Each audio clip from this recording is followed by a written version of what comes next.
Hello मेरे प्यारे भाई और बहनों, नमस्कार। हम क्या हाल चाल है। मैं हूं विकास और आप देख रहे हैं अपना पसंदीदा प्लेटफॉर्म लर्न मंत्रा। तो आज के इस वीडियो में हम लोग एनसीईआरटी मैथ क्लास 9th की जो आपका निर्देशांक ज्यामिति है, यानी आपका अध्याय 3 है, इसका पूरा सॉल्यूशन करेंगे। मतलब इसका परिचय देखेंगे, इंट्रोडक्शन देखेंगे। बहुत सारे बच्चे गलती क्या करते हैं कि डायरेक्ट वो प्रश्नावली सॉल्व कर लेने लग जाते हैं, तो उनको समझ में उतना आता नहीं है। आपको करना क्या है कि जो भी मैं परिचय बनाता हूं उसको पूरी गहराई से बनाता हूं, पूरे चैप्टर की समझ आपको देता हूं। तो आपको परिचय जरूर देखना है किसी भी चैप्टर का। आप आगे बढ़ जाओगे, फिर आपको गणित समझ में नहीं आएगी। और अगर आप ये वीडियो देख लेते हो तो गारंटी से कहता हूं कि जैसे आप रोज चाय में बिस्कुट डाल के खाते हो ना, वैसे घोल के गणित पिला दूंगा आपको। ठीक है, तो आपको टेंशन नहीं लेना है। चलिए देखते हैं मेरे प्यारे बच्चों। सबसे पहले यहां पर हम लोग समझते हैं ये चीज। ठीक है, ये क्या है। सबसे पहले इस चीज को समझने से पहले कुछ शब्द समझो। जैसे कि आपका यहां पर गणित में आता है निर्देशांक। सबसे पहला शब्द क्या आता है? निर्देशांक आता है। निर्देशांक, ठीक है, यानी कोऑर्डिनेट। ठीक है, निर्देशांक। और दूसरा शब्द आता है आपका एक ज्यामिति। क्या आता है? ज्यामिति आता है। तब प्यारे बच्चों अब आप लोग मुझे बताइए, निर्देशांक से आपको क्या दिख रहा है? निर्देशांक, निर्देश देने वाला अंक। तो निर्देशांक को हम लोग प्यारे बच्चों यहां पर बोल सकते हैं, क्या बोल सकते हैं कि भाई निर्देश अंक। ठीक है, निर्देश। अच्छा, निर्देश का मतलब क्या होता है? किसी चीज की सूचना देना, है ना, किसी चीज की स्थिति को बताना, लोकेशन बताना या फिर पोजीशन को बताना, उसको बोलते हैं निर्देश, है ना। इस बिंदु का निर्देश हम देंगे, क्या बोलेंगे भाई इस किताब में या इस कॉपी में यहां पर है, दाएं साइड से इतनी दूर है, बाएं साइड से इतनी दूर है, यही चीज है। तो निर्देशांक का मतलब समझो, है नहीं, इसको अंग्रेजी में बोलते हैं कोऑर्डिनेट। तो इसका मतलब मैंने बताया कि निर्देश देने वाला अंक क्या होता है? निर्देश, ठीक है, निर्देश देने वाला अंक, देने वाला अंक। तो ये चीज अब आप लोग समझ गए प्यारे बच्चों। ठीक है, यानी निर्देश अंक। ठीक है, एक एक शब्द जब आपको पता रहेगा ना तब गणित समझ में आती है। गलती क्या है, आपको शब्दों का अर्थ ही नहीं पता है। ज्यामिति, ज्यामिति का मतलब प्यारे बच्चों इसको अंग्रेजी में बोलते हैं जियोमेट्री। ठीक है, मैं अंग्रेजी में बता देता हूँ। जियोमेट्री बहुत सारे बच्चों को रहता है कि सर बता दीजिए, तो जियोमेट्री हो गया। और इसको बोलते हैं कोऑर्डिनेट। ठीक है, कोऑर्डिनेट। ये चीज आप लोग लिख लेना, नोट्स बना लेना। ज्यामिति का मतलब प्यारे बच्चों होता है किसी चीज की माप करना, माप करना, या फिर कहें तो नाप करना। अच्छा, नाप किसमें से करते हो आप? किसी भी चीज की स्थिति का निर्धारण कैसे करते हो? दूरी से।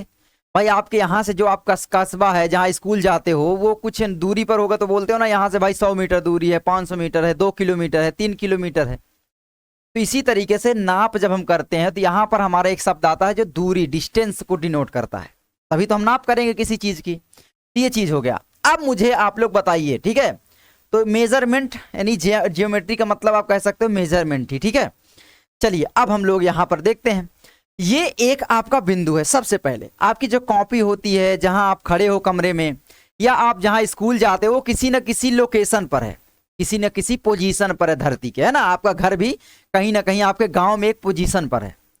आप जिस कमरे में बैठ के पढ़ते हो, बीच में पढ़ते हो या कहीं पढ़ते हो, तो एक आपकी स्थिति होती है कि भाई यहां पर मेरी टेबल लगी हुई है। तो इसी तरीके से मानो कि वो जो टेबल है, कोई भी वस्तु है, वो एक बिंदु के आकार की है और वो बिंदु यहां पर है। इसको क्या बोलेंगे? एक बिंदु है। ठीक है, और जो आपकी कॉपी होती है या जो आपका घर का पूरा एरिया होता है वो आपका क्या होता है? पूरा प्लेन सरफेस होता है, हॉरिजॉन्टली पूरा आपका एक सरफेस होता है ना, पूरा का पूरा सतह होती है। तो ये आपका एक क्या है? प्लेन है, मान लेते हैं। ये क्या है आपका? एक, इसको बोलते हैं हम लोग पूरा का पूरा, याद रखना, ये है आपका प्लेन। अंग्रेजी में प्लेन बोलते हैं, है ना। या फिर आप बोल सकते हो समतल। समतल, जो आपका खेत होते हैं वो समतल ही होते हैं। ठीक है, समझ में आया?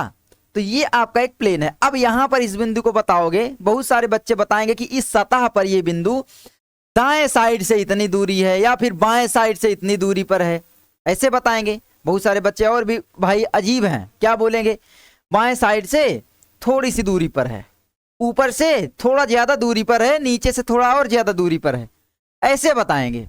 ऐसे किसी चीज की एग्जैक्ट बिल्कुल सटीक पोजीशन क्या हम बता सकते हैं? सटीक स्थिति क्या हम बता सकते हैं? तो आप बोलोगे नहीं बता सकते।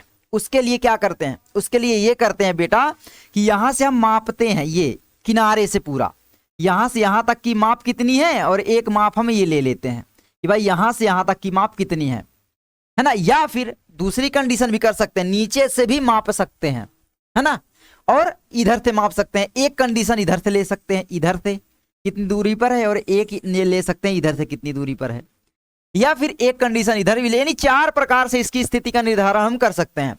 नीचे से ये वाला एक इधर से ये वाला, इधर से ये वाला, और इधर से ये वाला, समझ रहे हैं। तो कोई भी प्लेन को 4 भागों में हम लोग बांट देते हैं, और उसी में हम लोग उस बिंदु की स्थिति का निर्धारण करते हैं, उसके पोजीशन को बताते हैं। चलिए देखते हैं कैसे। अब मान लो इधर से हमने बोला कि भैया ये 5 सेंटीमीटर है, हमने माप दे दिया, एक मात्रक दे दिया, और इधर से हमने बोला कि भैया ये 9 सेंटीमीटर है। अब हमें इस बिंदु की बिल्कुल एग्जैक्ट पोजीशन पता चल गई कि भाई वो कहां पर है। हम बोलेंगे इधर, हम बोलते हैं बेटा, इधर हम लोग क्या बोलते हैं याद रखना, इधर हम लोग बोलते हैं पूर्व।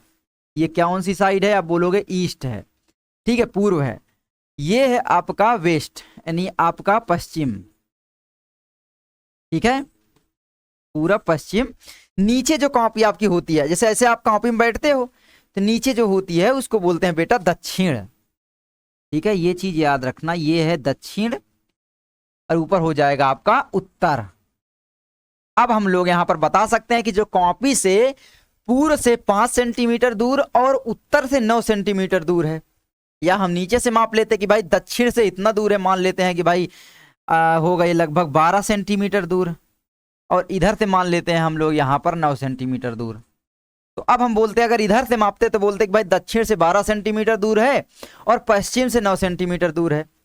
या बेटा आप एक चीज और देखिए, एक चीज आप लोग और देखिए, क्या देखेंगे, यहां पर मान लेते हैं एक आपकी इस तरीके से मेन रोड चली जाती है आपकी, है ना। इस मेन रोड का नाम हम कुछ दे देंगे, जैसे कि दिया जाता है ना, हाईवे NH1, इस तरीके से नाम दिया जाता है।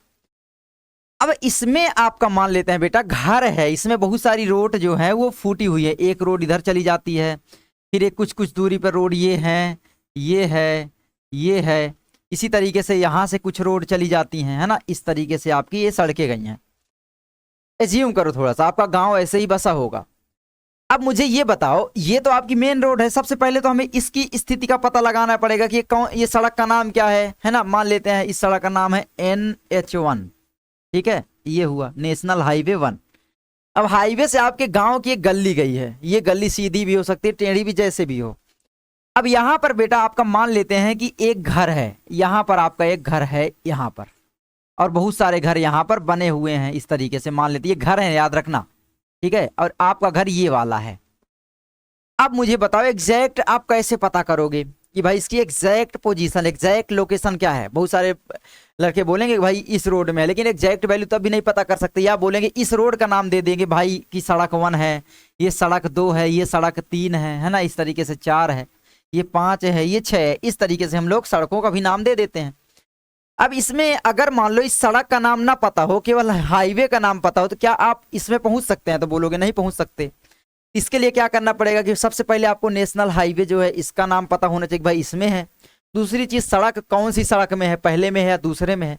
फिर मकान नंबर क्या है, मकान नंबर मान लेते हैं 1 2 ये 3 है, ये पहला मकान हुआ, ये दूसरा हुआ, और ये तीसरा हुआ, तो मकान नंबर आपका 3 है।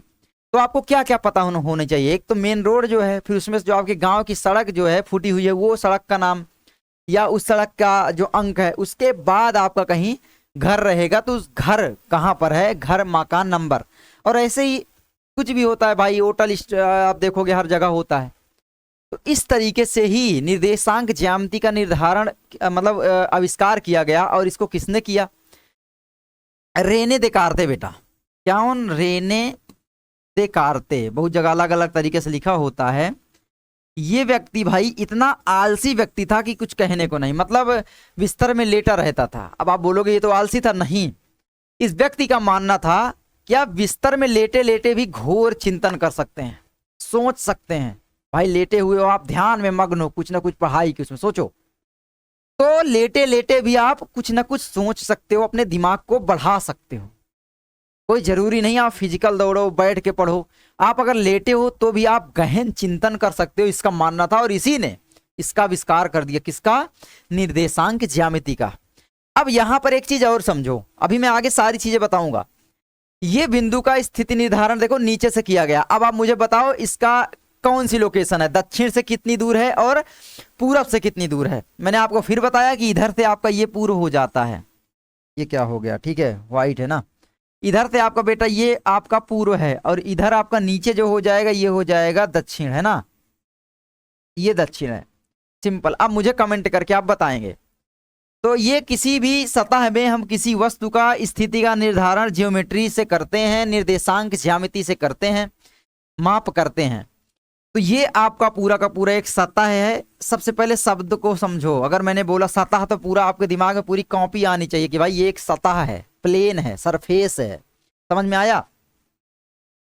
अब उसके बाद सतह को भी आप बोल सकते हो भाई ये जो सतह है इसी को हम समतल भी बोल देते हैं ना। हर एक शब्द का मतलब पता होना, समतल यानी समान तल, पूरा एक बराबर तल हो, प्लेन पूरा, ठीक है। अब उसके बाद एक चीज और समझो, ये चीज समझो थोड़ा। आपकी ये मान लो क्लासरूम है, क्लासरूम का जो आपका कमरा है उसको वर्गों में डिवाइड कर दिया गया है, ऐसे ऐसे लाइनें खींच करके। या आप मानो ये टेबल लगी हुई है आपकी, ये टेबल है और बीच से जो है ये रास्ता जा रही है आपके मतलब टेबल में आने जाने के लिए, पंक्ति है। तो ये आपकी क्या हुई, पंक्ति हुई, और ये आपके क्या हुए, स्तंभ हुए, यानी खंभे हुए। ये क्या है, खंभे हैं। आपका जो यहाँ पर लेटा हुआ है हॉरिजॉन्टली है, ये आपके स्तंभ कहलाते हैं। जो वर्टिकली है बिल्कुल परपेंडिकुलर है ना, ऊर्ध्वाधर भी बोलते हैं, तो ये इस पंक्ति है नीचे से अगर देखें। और यहाँ पर आपका एक मान लो ये यहाँ से हमें बताना है ना, मेन पॉइंट ये है, इसको हम बोल देते हैं मेन पॉइंट को मूल बिंदु। क्या है ये, मूल बिंदु। अब मूल बिंदु से ही हम दूरी किसी चीज की बताते हैं। तो यहां से मान लो ये सीता है, यस से डिनोट किया गया, मान लो इस नाम है, सीता है, जो भी है। ये जो लड़कियां है, टीचर को आप ना देखो, इसमें देखो, ये जो लड़कियां है, क्या आप बोलोगे भाई मूल बिंदु से ये कितनी दूरी पर है? तो बोलोगे 1 2 3 4। भाई ये स्तंभ में आपकी चौथी स्तंभ में है, और यहां पर पंक्ति कौन सी है? तो पहली ही पंक्ति है। भाई पंक्ति कौन सी है? पहली ही है। या फिर अगर ये वाले को मैं डिनोट करना चाहूं, ये वाला जो आपका स्क्वायर है, जो आपका वर्ग है, इसको आप कैसे बताओगे, इसकी स्थिति का निर्धारण कैसे करोगे? बताओ जल्दी। तो आप बोलोगे इसमें जो स्तंभ नंबर है वो 5वां है, 1 2 3 4 5, ये देखो ये वाला 5वां है। और इसमें भैया जो आपका यहाँ पर पंक्ति नंबर है वो 3रा है। ये देखो इसकी स्थिति का निर्धारण हमने कर दिया, यानी लटका देते हैं किसी चीज को दो चीजों से 90 डिग्री में, है ना, समझ में, लंबवत ये है। अच्छा एक चीज दिमाग और लगाओ, आपने नंबर लाइन पढ़ा होगा ना इस तरीके से, एक नंबर लाइन ये होती है, अभी आगे बताएंगे, है ना। इसमें बहुत सारे अंक होते हैं, बीच में आपका शून्य होता है, और फिर ऊपर भी अगर एक नंबर लाइन हम वर्टिकली पूरा खींच दें, पूरा लंबवत लंब डाल दें इसी में, यही आपका तो हो जाता है निर्देशांक ज्यामिति को किसी भी चीज की स्थिति का निर्धारण करने के लिए कार्तीय तल, कार्टेशियन सिस्टम, या निर्देशांक तल भी इसको बोलते हैं। अभी आगे हम बना करके आपको सिखाते हैं, ठीक है। चलिए यहां पर हम बनाते हैं। अब आपको सारी चीजें यहां पर मैं बताऊंगा, आपको बिल्कुल भी टेंशन नहीं लेना है। सबसे पहले बेटा हम लोग क्या करेंगे, एक कार्तीय तल बनाते हैं। एक मान लो ये पूरा प्लेन है, इसमें हम लोग बनाते हैं यहां पर, ठीक है। ये आपका सबसे पहले पहली नंबर लाइन यहां पर मैं खींचता हूं, ये आपकी है पहली नंबर लाइन, ठीक है, याद रखना ये क्या है, पहली नंबर लाइन है। और इसी के बिल्कुल परपेंडिकुलर यानी लंब डाल दें दूसरी नंबर लाइन, तो नीचे से जाएगी, तो बोलोगे इसके बीच से बिल्कुल हम कर देते हैं, तो ये कुछ इस तरीके से, ये क्या है, दूसरी नंबर लाइन है ना, यही है। और जो और अच्छा ये जो नंबर लाइन है दोनों, इनको हम क्या बोलते हैं, अक्ष। किसी भी रेखा को क्या बोलते हैं, अक्ष बोलते हैं, आपको पता है।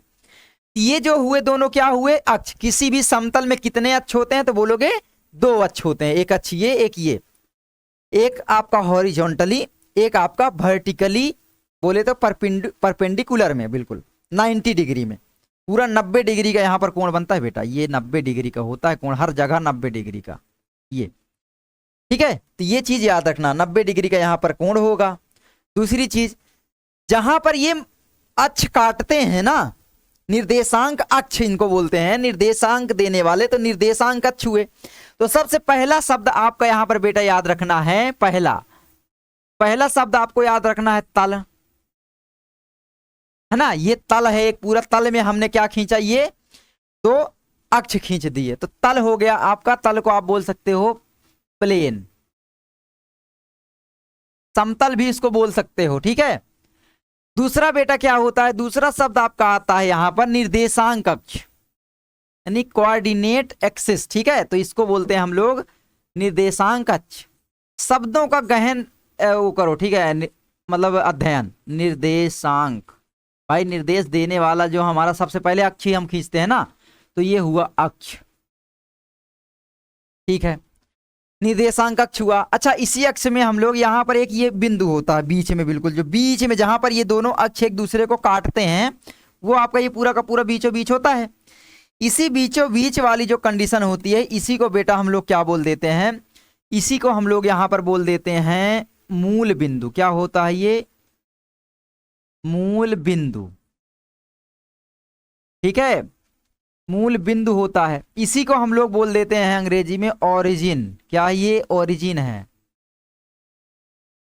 ये चीज समझ गए आप। एक एक शब्द का आपको अध्ययन करना है ताकि आपको समझ में आए। तो आप एक शब्द और पढ़े, तीसरा शब्द यहां पर आपका आएगा मूल बिंदु, जो कि मैंने आपको बताया। परिभाषा रटने की जरूरत ही नहीं पड़ेगी, तो मूल बिंदु हुआ, ठीक है। 2 नंबर लाइन को हम लोग लगा देते हैं। अच्छा, नंबर लाइन में क्या होता है आपका, मान लेते हैं बेटा इधर, है ना, इधर आपका जो आता है ये आपका, मान लो ये आपका, इसको जो मूल बिंदु है इसको हम किस में से डिनोट करते हैं, ओ से डिनोट करते हैं। ये क्या है, मूल बिंदु है, जिसको ओ से हम लोग दिखाते हैं, दर्शाते हैं या डिनोट करते हैं, ठीक है, समझ में आया। और जो नंबर लाइन है यहाँ पर, इसको मान लेते हैं एक एक एकक पर है, एक एक लंबाई समान दूरी पर होने चाहिए ये, है ना, कटान। तो मान लेते हैं यहाँ पर आपका 0 होगा, जिसको हम ओ से दर्शा देते हैं, तो यहाँ पर आपका क्या होगा, 1 होगा, ठीक है। इससे बिल्कुल बराबर दूरी पर यहाँ पर आपका 2 होगा, फिर यहाँ आपका 3 होगा। इस तरीके से आपका आगे बढ़ता जाएगा और ये अनंत तक जा सकता है। कितना भी दूरी आप लोग कर सकते हो, 6, क्योंकि संख्याएं कभी खत्म नहीं होती हैं, ठीक है। तो ये आपके बराबर दूरी पर है, ये याद रखना, 7, 8, इस तरीके से, ठीक है। ये आपका हुआ। उसके बाद एक नंबर लाइन जो पूरी कंप्लीट अभी नहीं हुई, क्योंकि 0 से आगे शुरू हुई, तो वो धनात्मक हुआ। इधर अच्छा क्या है, ये धनात्मक संख्याएं, इधर क्या है, ये ऋणात्मक संख्याएं होती हैं। तो नंबर लाइन के बाएं साइड ऋणात्मक संख्याएं होती हैं, जो कि आपका ये होता है ना, -1। यहां पर अगर हम दिखाएं तो -2, -3, -4, इस तरीके से, -5, -6, -7 और -8, इस तरीके से। ये समझो आप थोड़ा, ठीक है, बनाना सीखो। अच्छा, बहुत सारे बच्चे छोटी छोटी बातों में कंफ्यूज होते हैं, वो ये कि भैया इसको हम नीचे लिखा रहता है, कोई दिक्कत नहीं है, इनको चाहे नीचे लिखो चाहे ऊपर, आप केवल इस कटान को बता रहे हो कि भाई ये इस अंक पर है ना, तो इसमें कंफ्यूज नहीं होना है, ठीक है। बहुत सारे बच्चे हो जाते हैं, तो मैं हर चीज बता रहा। अच्छा, ये जो आपकी हॉरिजॉन्टल लाइन है, जो आपकी पूरा पैरेलल, जो आपकी लेटी हुई लाइन है ना, इसमें जो आपकी कॉपी होती है लेटी हुई, आप सीधी रेखा खींचते हो बाएं से दाएं, इसको हम लोग बोल देते हैं यक्ष अक्ष। अच्छा, यक्ष अक्ष में भी 2 अक्ष यहां पर हो गए, क्योंकि यहां से कट गए, इसको हमने काट दिया। तो ये आपका पहला यक्ष अक्ष हुआ, जिसको हम यक्ष अक्ष बस बोलते हैं। धनात्मक वाले को यक्ष अक्ष बोलते हैं, जो ऋणात्मक संख्या शुरू होती हैं तो ये आपका यक्ष डैश अक्ष होता है बस, या ऋणात्मक यक्ष अक्ष बोल सकते हो आप लोग, ये धनात्मक यक्ष अक्ष है। अच्छा, ऊपर नीचे वाले को क्या बोलेंगे, तो अगर मैं यहां पर एक काटूं, बराबर दूरी में ये सब कुछ रहेंगे, तो यहां पर हुआ एक कटान, फिर एक आपका यहां पर हुआ, ये यहां पर आप लोग कर लेना, ये है ना, बराबर दूरी पर आप लोग कर सकते हो। बराबर है, बराबर तो ये वाला नहीं है, थोड़ा सा कम हो गया है ये यहां पर बेटा, ठीक है। तो ये आपका क्या होगा, ऊपर जब आप बढ़ते हो, देखो गणित का सीधा सा चीज है, जब आप आगे बढ़ते हो किसी चीज में, तो वो तो धन आप मतलब जोड़ते हो ना, एक एक में एक कदम बढ़े, दूसरा कदम बढ़े, तो एक कदम में एक कदम हर बार जोड़ते जा रहे हो, अगला कदम। तो इसी तरीके जब आप ऊपर बढ़ते हो, तो ये भी धनात्मक होता है, आपने पढ़ा हो गया, नंबर लाइन आप ऊपर नीचे वाली भी बना सकते हो और ऐसे भी, तो ये भी एक नंबर लाइन है, संख्या रेखा ही है। तो इसको हम बोल देते हैं ये आपका 1 है, ये आपका 2, ये 3, 4। अच्छा ये 4 बस नहीं, इसको मात्रक बोलते हैं कि 4 मीटर में नापो, चाहे किलोमीटर में नापो, चाहे सेंटीमीटर में नापो। तो मात्रक अलग अलग हो सकते हैं। किलोमीटर थोड़ा बड़ा मात्रक होगा, बड़ी दूरियों को किलोमीटर में नाप देते हैं कि भाई आपके गांव से जहां आप स्कूल जाते हो वहां की दूरी 2 किलोमीटर है, 1 2 इस तरीके से किलोमीटर में आप लिख दोगे इस तरीके से। अच्छा ये जो अक्ष है इसको क्या बोलेंगे, ये अक्ष है एक, ये अक्ष है। ये अक्ष जो है इसको बोलते हैं, ऊपर जो होता है इसको अब आप समझ में आ चुका होगा भाई, क्या बोलते हैं बोलो। तो इसको बोलते हैं बेटा OI अक्ष है, ये आपका क्या है OI अक्ष है। और नीचे जो बोलेंगे ये है आपका Y डैश अक्ष। क्यों?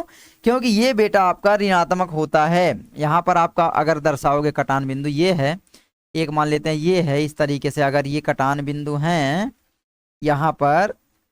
अब बहुत जगह ये काटते नहीं है लोग, ऐसे ऐसे गोला भी कर देते हैं, तो ये दिमाग में रखना है कि आप गोला भी कर सकते हो, बस आपको ये बताना है कि ये किस पोजीशन पर है, किस अंक पर है।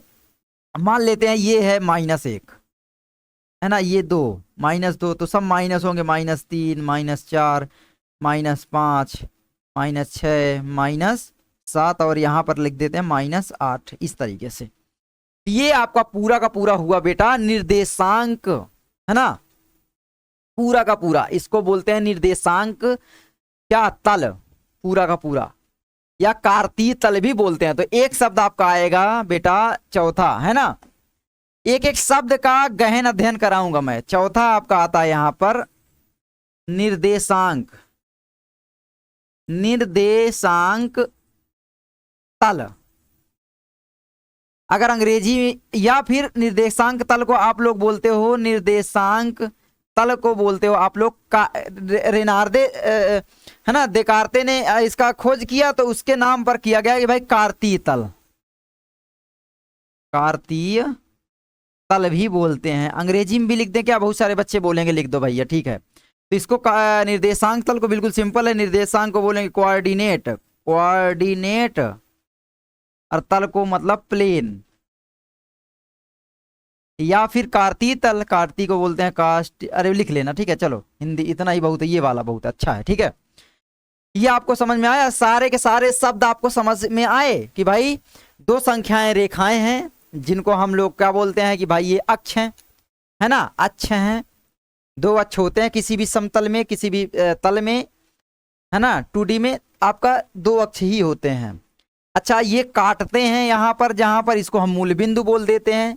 2 अक्ष जहां पर एक दूसरे को काटते हैं, उनके यानी इंटरसेक्ट करते हैं है ना, विभाजित करते हैं, तो उनको बोलते हैं, एक दूसरे को विभाजित करते हैं आपस में, या काटते हैं बांटते हैं, उसको हम लोग बोलते हैं मूल बिंदु। अब मूल बिंदु के बाद यार इतना समझ में आ गया होगा, मूल बिंदु के बाद आपको क्या क्या शब्द हैं जो पता होना चाहिए, अभी आगे हम लोग समझेंगे, ठीक है। अब यहां पर बेटा एक शब्द आपका आएगा 5वां, क्या आएगा, चतुर्थांश। किसी भी तल में कितने चतुर्थांश होते हैं, चतुर्थांश का मतलब ही होता है चतुर्थ अंश, किसी भी चीज का चौथा हिस्सा है ना, चतुर्थ अंश, चतुर्थ मतलब 4, अंश, अंश मतलब होता है भाग या हिस्सा, तो चतुर्थांश का मतलब हुआ चौथा हिस्सा। तो इसको अंग्रेजी में बोलते हैं क्वाड्रेंट, क्वाड्रेंट, ठीक है बेटा। तो ये आपका क्वाड्रेंट हुआ। अब इसमें होता क्या है, ये वाले से हम लोग गिनना प्रारंभ करते हैं, दाएं वाले से, ये आपका पहला चतुर्थांश होता है, ठीक है भाई। किसी प्लेन को 4 भागों में हमने इसमें से इस लाइन से बांट दिया, तो ये आपका हुआ पहला चतुर्थांश, जिसको हम लोग रोमन अक्षर से ऐसे दर्शाते हैं, ठीक है। ये आपका द्वितीय चतुर्थांश हुआ, ये आपका तीसरा चतुर्थांश हुआ बेटा, और ये आपका चौथा चतुर्थांश हुआ। तो किसी भी तल में कितने चतुर्थांश होते हैं, तो बोलोगे 4 चतुर्थांश होते हैं, यानी किसी भी तल को 2 अक्ष आपस में काट करके 4 भागों में बांट देते हैं, जिनको हम चतुर्थांश बोलते हैं। अब मान लेते हैं कोई बिंदु बेटा यहां पर है, ये बिंदु यहां पर है। अब मुझे जरा बताओ, ये बिंदु अगर यहां पर है तो इसको आप कैसे बोलोगे, तो बोलोगे भैया यहाँ से ये कहाँ पर है, तो यहाँ से हम एक सीधी रेखा खींचेंगे, यहाँ से पूरा है ना, ये यहाँ से पूरा ये, और एक यहाँ से हम लोग सीधी रेखा 90 डिग्री में लंबवत खींचेंगे, तो ये मान लो ये बिंदु यहाँ पर था। अब ये जो बिंदु है इसके चिन्ह क्या है, धनात्मक है या ऋणात्मक है। तो चतुर्थांश का मतलब यही है कि किस चतुर्थांश में जा रहा है, कहां पर है, ये सब चीजें आपको पढ़नी है। तो जो पहला चतुर्थांश होता है ये आपका होता है, क्योंकि देखो x अक्ष भी धनात्मक है और y अक्ष भी धनात्मक है, तो ये आपका होता है प्लस, अरे यार प्लस कामा प्लस, ठीक है, मतलब कोई भी संख्या आएगी तो वो आएगी आपका प्लस और कामा प्लस में। इसका मतलब क्या हुआ बेटा, ये आपका देखो प्लस में ही आएगा कि भाई 4 y अक्ष है, तो सबसे पहले हम x अक्ष लिखते हैं, तो ये आपका इसका बिंदु का निर्देशांक क्या हुआ, इस बिंदु का निर्देशांक क्या हुआ, तो इस बिंदु का निर्देशांक होगा x अक्ष यानी 3 है, यानी भुज पहले लिखते हैं तो ये 3 हुआ, और ये आपका 4, तो 3,4 ये आपका निर्देशांक हुआ। बेटा याद रखना x अक्ष हम पहले लिखते हैं, मेरे भाइयों बहनों बेटा निकल जाता जो भी, पहले हम लोग x अक्ष लिखते हैं उसके बाद y अक्ष। तो कोई भी चीज हम लोग जब दर्शाते हैं तो भुज और कोटि बोलते हैं, उनको क्या बोलते हैं बेटा, बोलो, भुज और कोटि बोलते हैं। तो जैसे कोई भी बिंदु का निर्देशांक जब हम दर्शाते हैं तो कॉमा में लिखते हैं, मान लो हमारा एक x है और x कामा y है, ये ठीक है, तो x जो होता है पहले वाला ये होता है आपका भुज, और ये जो होता है ये होता है आपका कोटि। समझ में आया, अब आपको कोई भी दिक्कत नहीं होगी।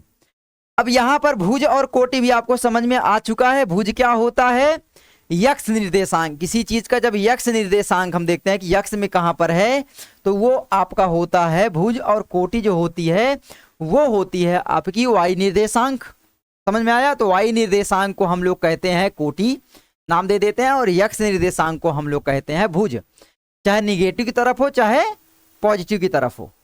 समझ में आया हो तो बोलो हाँ आया। तो भुज कोटि का मतलब भी आपको समझ में आ चुका है। पहले हम लोग भुज लिखते हैं उसके बाद कोटि लिखते हैं। भुज को आप लोग बोलते हो ऑब्सिसा और कोटि को ऑर्डिनेट अंग्रेजी में, है ना, ऑब्सिसा और ऑर्डिनेट। इतना समझ में आया हो तो बोलो हाँ आया भैया, आ गया आ गया। चलो आगे बढ़े। तो अब बताओ मुझे मूल बिंदु का निर्देशांक, ये बहुत क्वेश्चन आता है, किसी भी निर्देशांक जानते हैं भाई, किसी बिंदु का के मूल बिंदु के निर्देशांक क्या होते हैं, तो बोलो मूल बिंदु यहां पर है, ये 0 में ही है, तो आपका x भी 0 है y भी 0 है, तो मूल बिंदु के जो निर्देशांक होते हैं वो होते हैं 0,0। समझ में आया। चलो अभी हम शब्दों का अर्थ समझेंगे, ये सारी चीजें आप समझ गए, बहुत ही सरल अब आपको लगेगा सारी चीजें, ठीक है। एक एक शब्द का हम लोग गहन अध्ययन करेंगे, तो अब हो गया, कोई मतलब ही नहीं है। तो अब यहां से हम लोग समझते हैं ये चीज, आपके किताब में जो दिया गया है वो भाषा, ठीक है। पहला दिया गया है, एक तल में एक वस्तु या एक बिंदु का स्थान निर्धारण करने के लिए 2 लांबिक रेखाओं की आवश्यकता होती है। अब आप जब इसका इमेज बना सकते हो तब आप गणित समझ पाओगे। 2 लांबिक रेखाओं की आवश्यकता होती है एक तल में, एक ये तल है, मान लेते हैं एक ये तल है, एक तल में एक वस्तु या एक बिंदु का स्थान निर्धारण करने के लिए 2 लांबिक रेखाओं की आवश्यकता होती है। 2 लांबिक रेखाओं का मतलब जो एक दूसरे को 90 डिग्री पर काट रही हों। ये देखो 2 रेखाएं की आवश्यकता है, एक रेखा ये एक रेखा ये, यही आपका कार्तीय तल बन गया, ठीक है।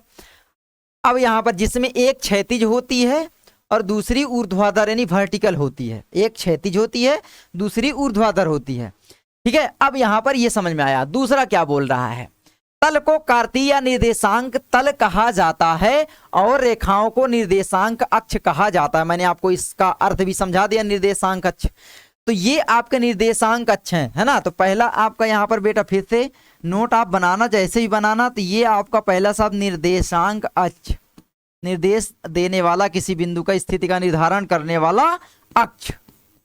अंग्रेजी में बोले तो इसको बोलते हैं कोऑर्डिनेट, कोऑर्डिनेट एक्सिस, ठीक है। ये हुआ आपका। उसके बाद यहां पर क्या है, एक रेखा आपकी होती है क्षैतिज रेखा, एक आपकी क्या होती है, पहली आपकी होती है क्षैतिज। क्षैतिज रेखा को आप लोग क्या बोलते हो, क्षैतिज रेखा को लेटी हुई रेखा बोल सकते हो, ठीक है। तो ये आपकी होती है क्षैतिज रेखा। क्षैतिज को आप अंग्रेजी में बोलते हो हॉरिजॉन्टली, हॉरिजॉन्टली, हॉरिजॉन्टल, ठीक है। हर एक चीज विकास भैया तुम्हारा समझाएगा, टेंशन नहीं लेना। दूसरी आपकी रेखा क्या होती है? ऊर्ध्वाधर, ऊर्ध्वाधर, ठीक है। इसको आप लोग बोलते हो वर्टिकल, वर्टिकल, या फिर आप ऐसे ही बोलते हो परपेंडिकुलर, परपेंडिकुलर लिख लेना, ठीक है। ये तो हर एक चीज तुम्हारा विकास भैया समझाएगा। अब आपका समझ में आया कि भाई ये आपका क्या हुआ, पूरा का पूरा एक कार्तीय तल हुआ या निर्देशांक तल हुआ, और ये आपके जो अक्ष हैं ये निर्देशांक अक्ष हैं, ठीक है।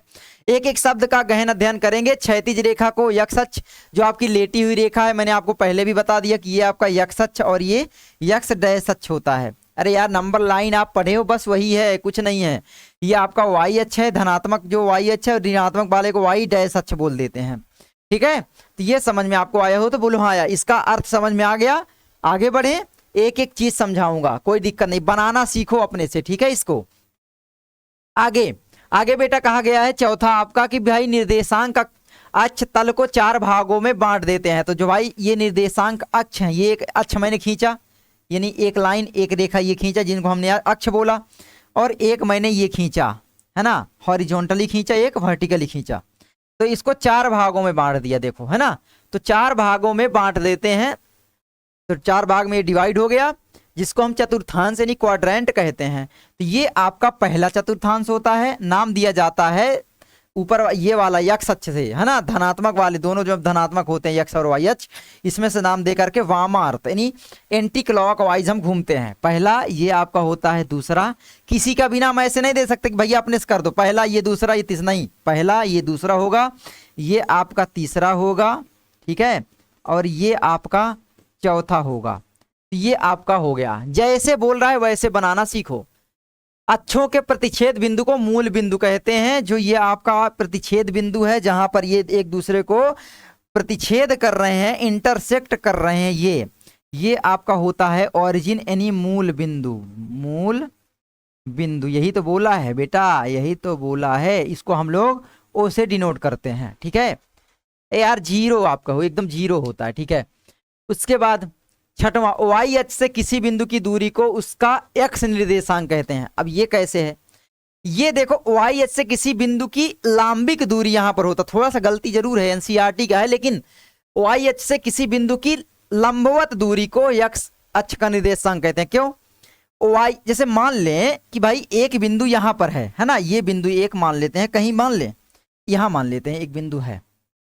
दिमाग लगाओ कि भाई ये आपका एक्स अक्ष हुआ, ये आपका क्या हुआ, एक्स अक्ष हुआ, ये आपका हुआ वाई अक्ष हुआ, ठीक है।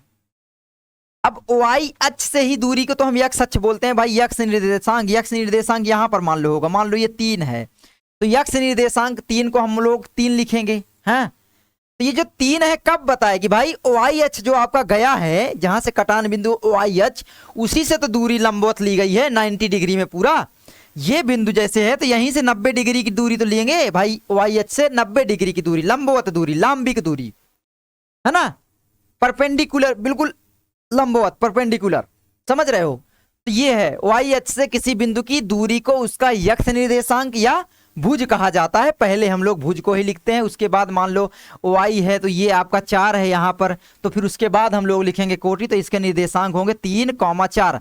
और याद रखना किसी भी बिंदु के जो निर्देशांक होते हैं वो अद्वितीय होते हैं, यानी किसी एक बिंदु का एक जगह जब निर्देशांक आप लिख दोगे तो दोबारा वो निर्देशांक तल में कहीं हो ही नहीं सकते वही संख्या, ये याद रखना, अभी आगे समझाएंगे।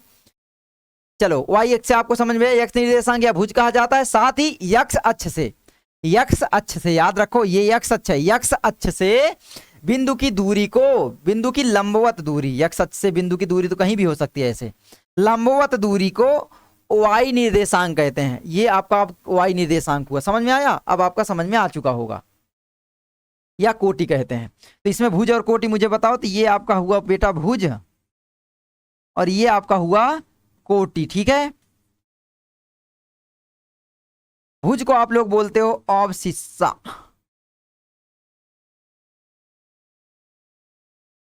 और ये है आपका कोटि को बोलते हैं ऑर्डिनेट, ठीक है, ऑर्डिनेट।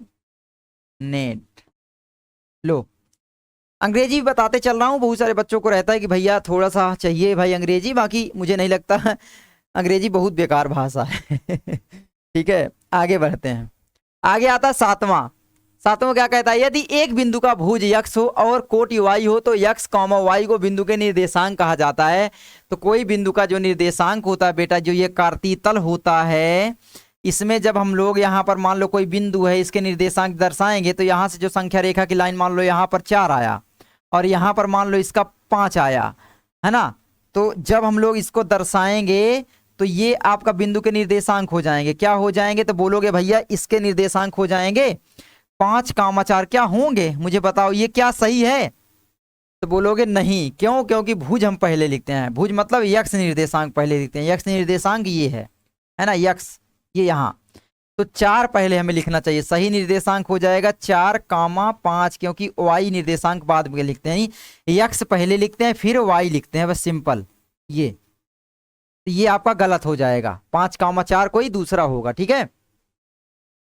समझ में आया हो तो बोलो आया। सबसे पहले यक्स निर्देशांक लिखना यानी भुज लिखना, उसके बाद कोटि लिखना। तो आपसे भुज कोटि पहचानना भी आ जाता है, कोई एग्जाम में दे देगा कि भाई 3,4 कोई मान लो किसी बिंदु के निर्देशांक हैं तो इसमें भुज और कोटि बताओ। तो भुज आपका 3 हुआ, कोटि 4 हुआ। समझ में आया हो तो बोलो आया। चलो आगे बढ़ते हैं, ये चीज एक एक चीज में बस समझाना चाह रहा हूं। 8वां कहता है यक्स अक्ष पर एक बिंदु के निर्देशांक यक्स कॉमा 0 के रूप के होते हैं। अच्छा, यक्स अक्ष पर याद रखना, देखो मैं दिखाता हूं थोड़ा सा, अरे यहीं पर दिखाते हैं ना इसको, ये क्या हो गया, चलो यहां पर मैं आपको थोड़ा सा बनाता हूं फिर से। ये आपका मान लो एक है और ये आपका एक अक्ष है, 2 अक्ष एक दूसरे को आपस में काटे, ये आपका हुआ मूल बिंदु, ठीक है। ये आपका क्या हुआ बेटा, मूल बिंदु हुआ। यहां पर अगर मैं 1 लिखूं, यहां पर चलो 2 लिख देते हैं, यहां पर अगर 1 लिखूं, ये 2 और ये 3, ठीक है। अब मान लो इधर ही मैं दर्शा रहा हूं, तो आपका क्या यहां पर बोला है कि एक्स अक्ष पर, यक्स अक्ष पर मान लो यहां पर कोई बिंदु है, ये याद रखना कोई बिंदु यहीं पर लाई कर गया है, यहीं पर है, वो कहीं तल में नहीं है। मान लो यक्स अक्ष पर ही हो गया तो क्या करोगे, तो यक्स अक्ष पर किसी बिंदु के निर्देशांक क्या बोला, यक्स अक्ष पर एक बिंदु के निर्देशांक यक्स कामा 0 होते हैं। क्यों होते हैं बताओ जल्दी, यक्स कामा 0 क्यों होते हैं? क्योंकि यक्स के निर्देशांक तो 1 2 हुआ, यानी यहां पर इस बिंदु के निर्देशांक 2 और कॉमा क्या हुआ आपका वाई निर्देशांक, तो देखोगे तो 0 ही है ना, वाई तो आगे बढ़ ही नहीं रहा है, तो इस बिंदु के निर्देशांक 2 कामा 0 है, यानी आपका इस किस रूप में है, तो यक्स कामा 0 के रूप का ही तो है। ये यही तो बोल रहा है कि यक्स अक्ष पर किसी बिंदु के निर्देशांक यक्स कामा 0 के रूप के होते हैं। और वाई अक्ष पर अगर मैं किसी बिंदु को यहां पर करूं, एक बिंदु मान लेते हैं कि हमारा यहां पर है, वाई अक्ष पर किसी बिंदु के निर्देशांक क्या होंगे बताओ जल्दी से, तो वाई अक्ष पर होंगे तो वाई जो होगा वो वाई कॉमा 0 0 कॉमा वाई, ठीक है। तो वाई अक्ष पर किसी बिंदु के निर्देशांक क्या हो जाएंगे, तो बोलोगे वाई अक्ष पर, ये आपका वाई अक्ष है तो वाई अक्ष तो आपका 1 2 हुआ, तो वाई अक्ष तो बाद में लिखते हैं, पहले आपका क्या लिखते हैं यक्स अक्ष, और यक्स अक्ष में आपका यहां पर कितना है बोलोगे 0 है, यक्स अक्ष यहीं से शुरू यहीं खत्म, हाँ जहां से शुरू वहीं खत्म, ये 0 है तो 0 कामा 2 हुआ, यानी आप बोलेंगे 0 कामा वाई के रूप के होते हैं, है ना।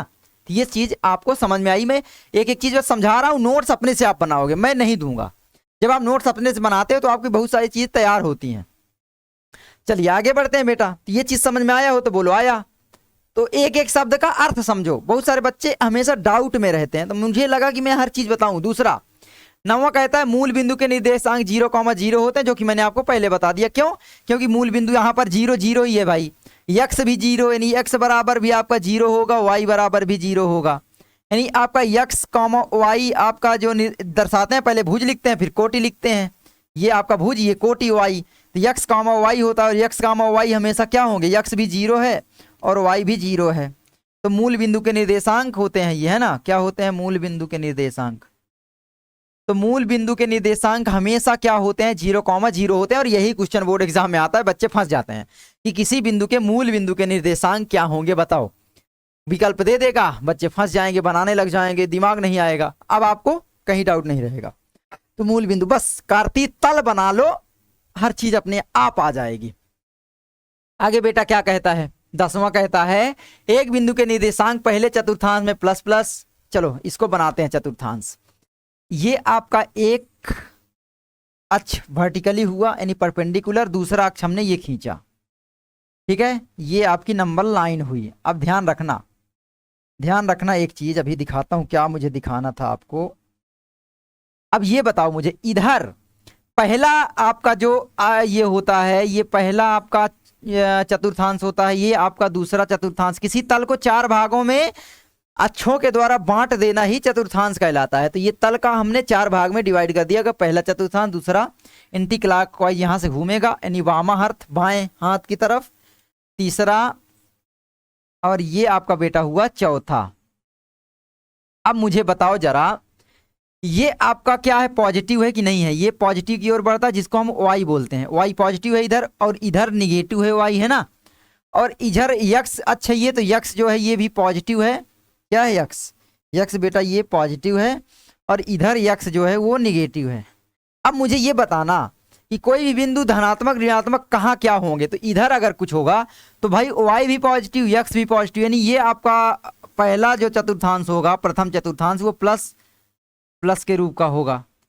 दूसरा चतुर्थांश बताओ, कुछ याद नहीं करना पड़ेगा आज से, ठीक है। दूसरा वाई तो आपका पॉजिटिव है, लेकिन यक्स जो आपका है वो निगेटिव हो जाएगा यहाँ पर जब कोई चीज होगी। तो मान लो कोई बिंदु यहाँ पर है, इसके निर्देशांक अगर हमें दर्शाने हैं तो किस में होंगे? तो भाई ये आपका निगेटिव यक्स अक्ष। यक्स अक्ष अगर निगेटिव है तो पहले हम लोग किसको लिखते हैं? यक्स अक्ष को, यानी आपका माइनस यक्स हो जाएगा ना, माइनस एक्स। और वाई जो है वो पॉजिटिव रहेगा, और पॉजिटिव वाई ये होगा, यानी इसको हम लोग लिख देते हैं माइनस कॉमा प्लस, ठीक है। ये आपका हुआ। भाई भुज को पहले लिखते हैं, कोटि को बाद में लिखते हैं, यक्स अक्ष को पहले लिखते हैं। इसमें देखो ये आपका यक्स भी निगेटिव, वाई भी निगेटिव, यानी आपका माइनस यक्स यानी भुज और कॉमा माइनस वाई, ये हो सकता है, ऐसे लिख सकते हैं। या आप ऐसे माइनस कॉमा माइनस के रूप का होता है, ऐसे लिख देते हैं। समझ में आया हो तो बोलो हाँ आया। कुछ रटना पड़ा? नहीं रटना पड़ा। आज से पूछे कि इस चतुर्थांश, चौथे चतुर्थांश में जो बिंदु होते हैं उनके साइन क्या होंगे, उनके चिन्ह क्या होंगे, तो आप आराम से बता पाओगे। समझ में आया? उसके बाद ये चौथा देखो, इसमें क्या होगा, तो ये माइनस है और ये प्लस है, यानी इसका जस्ट उल्टा हो जाएगा। भाई यक्स अक्ष प्लस है तो यक्स आपका क्या है? यक्स आपका प्लस है, और वाई आपका निगेटिव। भाई इसी में से चले जाओगे तो वाई आपका निगेटिव है, माइनस वाई। इसको अगर हम बोलें तो किस रूप में लिख सकते हैं कि भाई प्लस कॉमा वाई। लो, हर एक चीज तुम्हारा विकास भैया समझा रहा है। लो, इसका पूरा मतलब समझ गया कि भाई एक बिंदु के निर्देशांक पहले चतुर्थांश में प्लस प्लस के रूप के, दूसरे चतुर्थांश में माइनस प्लस के रूप में, तीसरे चतुर्थांश में माइनस माइनस के रूप में, और चौथे चतुर्थांश में प्लस माइनस के रूप के होते हैं, ठीक है। ये समझ में आया? अरे यहाँ गलती किया क्या, ये यहाँ पर ये प्लस कॉमा माइनस है ना, ये नोट कर लो जल्दी से। चतुर्थांश भी आपको समझ में आया? चतुर्थांश को अंग्रेजी में क्वाड्रेंट बोलते हैं, समझ में आएगा हो। आगे बढ़ते हैं, ठीक है। आगे हमारा आता है, हर एक चीज समझाएंगे। अब ये सबसे कठिन आपको लगेगा, अभी समझा देते हैं। यदि x does not equal to y हो, इसका मतलब क्या है? जो बोले, जिस रूप में बोले, सबसे पहले आप लोग ये कार्तीय तल बनाओ, निर्देशांक तल बनाओ। अब क्या बोला है? यदि x does not equal to y हो, मान लो इधर हम लोग फिर दर्शाते हैं कि भाई 1 है, ये है आपका 2 और ये है आपका 3। चलो इतना ही लिखते हैं बस बराबर। ये आपका फिर 1, यहाँ पर 2 और यहाँ पर 3, ठीक है, ये हुआ।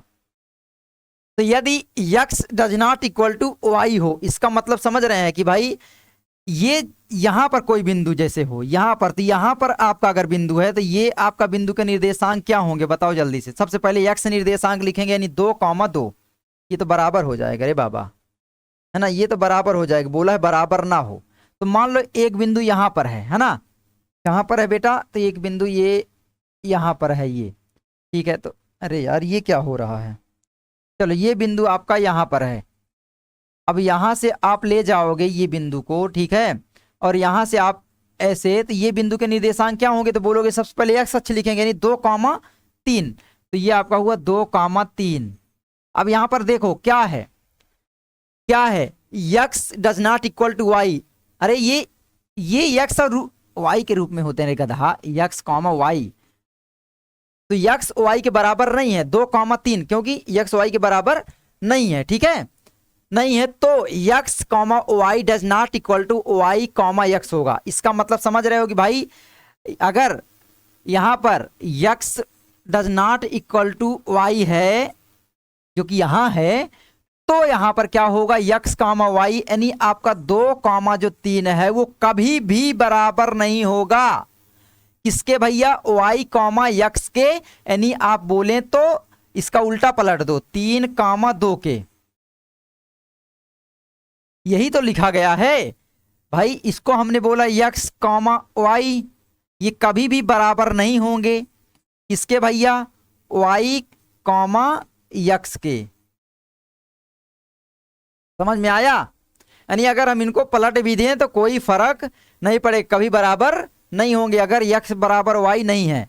और किसी भी बिंदु के जो निर्देशांक है वो अद्वितीय होते हैं, है ना। तो याद रखना किसी भी बिंदु के निर्देशांक, मैं लिख देता हूं किसी, अभी और समझा देता हूं फिर बता दूंगा। चलो ये हो गया दूसरा। और यदि यक्स बराबर वाई हो, जैसा मान लो मैंने यहां एक बिंदु ले लिया, अब ये बताओ इसके निर्देशांक क्या होंगे। तो बोलोगे यहां से भैया हम एक सीधी लाइन खींचेंगे, ये हुआ, और यहां से एक परपेंडिकुलर लाइन लंबवत खींचेंगे, ये आपका बिंदु हुआ। इसके निर्देशांक मुझे लिख के बताओ।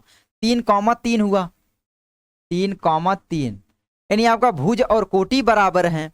अगर यहां पर बोला है यक्स बराबर वाई हो, इसका मतलब समझो कि भाई अगर भुज जो है वो बराबर हो कोटि के, या दूसरी भाषा में भुज को बोलते हैं यक्स निर्देशांक।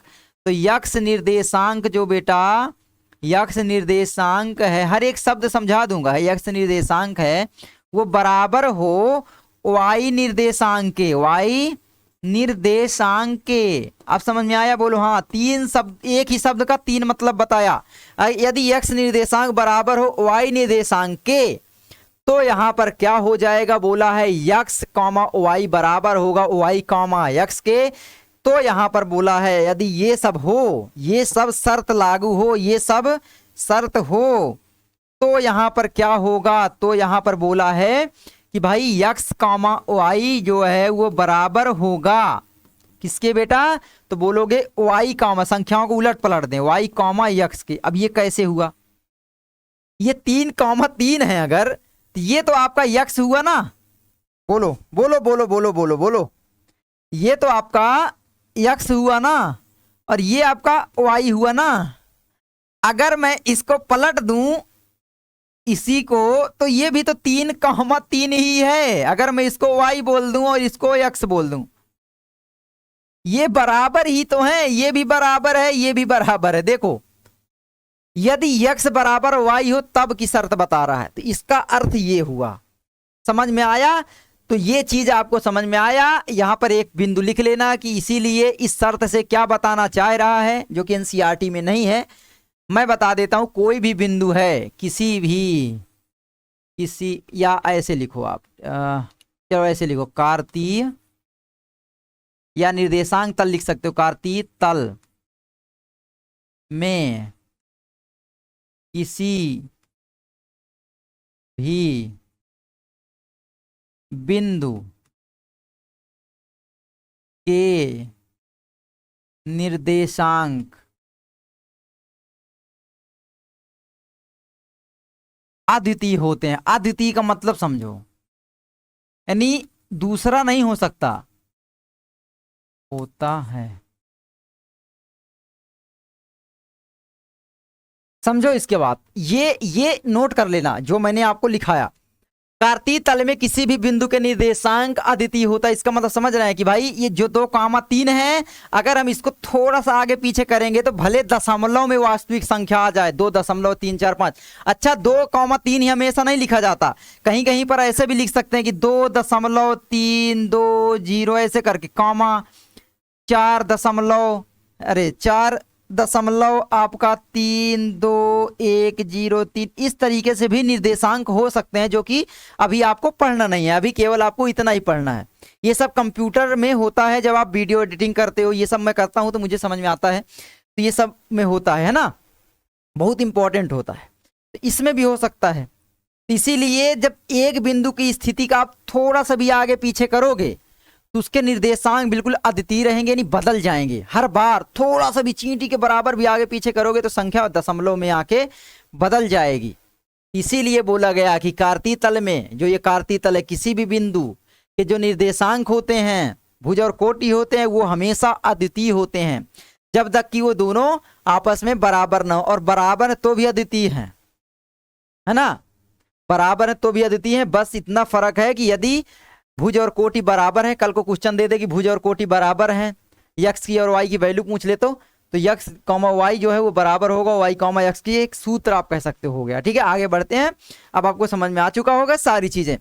निर्देशांक ज्यामिति के हमने चित्रे उड़ा दिए हैं। अब इसके बाद आपको कुछ सीखने की जरूरत नहीं है, आपका विकास भैया सारी चीजें बता चुका है। अब यहाँ पर प्यारे बच्चों भरिए, चलिए देखता हूं कितने लोग इस उदाहरण को देख के कर पाएंगे। अब चलिए देखता हूं, करवाता हूं मैं। आकृति 3.11 को देखकर निम्नलिखित कथनों को पूरा कीजिए। अब आकृति कहाँ है? अरे ये रही रे बेटा, आकृति ये है, इस आकृति को देखना है। ठीक है, अभी मैं आगे पीछे करता रहूंगा। चलो देखते हैं क्या बोला है। बिंदु बी का भुज और कोटि क्रमशः ये हैं। चलो बिंदु बी का भुज और कोटि देखते हैं। बिंदु बी यहाँ पर क्या है? तो बिंदु बी आपका यहाँ पर ये हुआ, इसके भुज और कोटि क्या है बताओ? भुज को पहले लिखा जाता है या इसके निर्देशांक क्या हैं? तो बोलोगे भुज जो है वो यक्स अक्ष होता है, यानी 4 है। भुज क्या, अरे यार किसी भी बिंदु को पहले हम लोग क्या लिखते हैं? भुज लिखते हैं, उसके बाद आपका कोटि लिखते हैं। इस रूप में आपका कोई भी बिंदु के निर्देशांक होते हैं, या बोले तो यक्स कॉमा वाई के रूप में होते हैं। कोटि को वाई से लिखते हैं, यक्स को यक्स से, है ना। तो ये होते हैं, इस रूप में होते हैं। तो बी के निर्देशांक मुझे बताओ जल्दी से। ये बिंदु बी है तो ये यक्स है ना, तो ये आपका 4 हुआ, यक्स मतलब 4, यक्स बराबर क्या हुआ 4 कामा ये वाई जो है वो 3 है, तो 4 कामा 3, यानी भुज आपका 4 हुआ, कोटि 3 हुआ। तो यहाँ पर भुज जो है वो 4 है और कोटि 3 है, तो यहाँ पर हम लिखेंगे 4 और कोटि 3 है। अतः बी के निर्देशांक 4 कामा 3 है, सिंपल 4 कामा 3 है। लो भाई दूसरा, बिंदु यम के यक्स निर्देशांक और वाई निर्देशांक। बिंदु यम के यक्स निर्देशांक अब की बार पूछा। अरे यक्स निर्देशांक का मतलब ही है भुज, वाई निर्देशांक का मतलब ही है कोटि। ठीक है, तो यम के, चलो देखते हैं। तो यम के जो है यक्स निर्देशांक क्या है? तो बोलोगे -3। तो ये आपका पहले लिखेंगे -3, क्योंकि यक्स पहले लिखा जाता है। उसके बाद वाई निर्देशांक कितने हैं? तो वाई निर्देशांक ये देखो, वाई यानी 4, तो यक्स निर्देशांक -3 और वाई निर्देशांक 4 हुआ। तो यहाँ पर यक्स निर्देशांक -3 और वाई निर्देशांक 4 हुआ। तो यक्स निर्देशांक आपका -3 हुआ और वाई निर्देशांक 4 हुआ। अतः यम के निर्देशांक सबसे पहले यक्स निर्देशांक यानी भुज लिखते हैं, तो ये आपका -3 कॉमा लगा ही है और यहाँ पर 4 है। लो खत्म।